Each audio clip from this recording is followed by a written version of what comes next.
hlasíte od dnešního videa.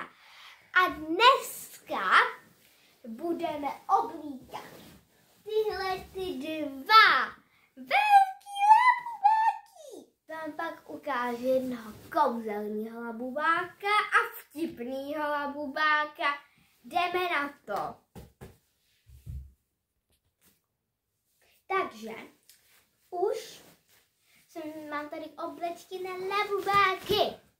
A asi jako prvního by jsem oblíkl tohodle hnědoušího. Tak mám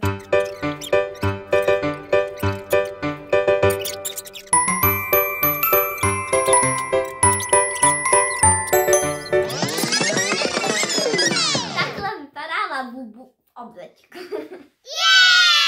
A jdeme na toho druhýho. Ten je tady. Dobrý den. No tak dobré. Tak ty se nebav. Takže je tady zlatý obleček.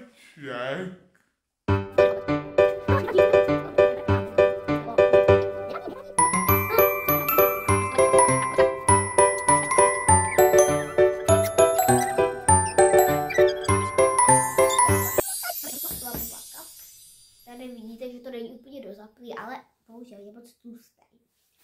Ale přijdou mi, že jsou nějaký jakože moc obyčejný.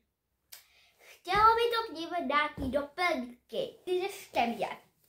Ty to jsou štěmě. Ty? Dostaneš?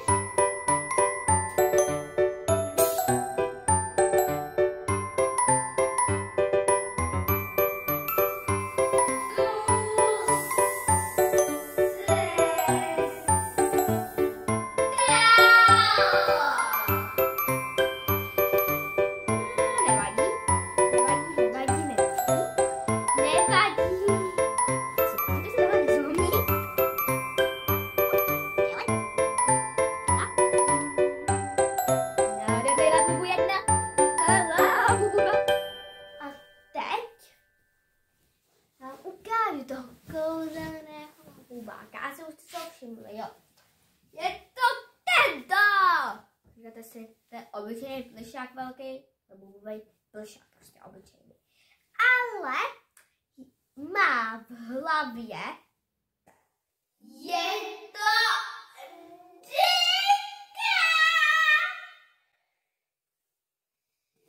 Pojďte, jako já fakt nekecám, není to nějaký má prostě takhle deku.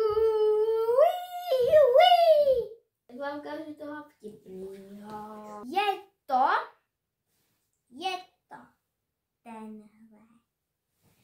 Ty a já vám ukážu. A vy si asi teď řeknete, to je úplně obyčejný labub. Ale není, protože má kouzlo v sobě.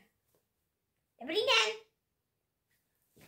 A ještě má v sobě jedno lepší kouzlo, což je hodně divné, no hodně předivné. Jo, já to sama nechápu. Opravdu si představím, to sama nechápu.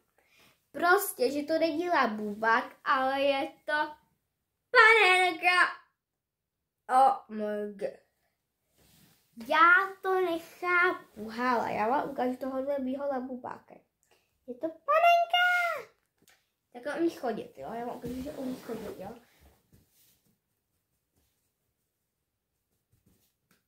A umí pro vás. Jo, umí pro vás. A to by asi bylo všechno. Já doufám, že se vám to video líbilo. A zatím papa.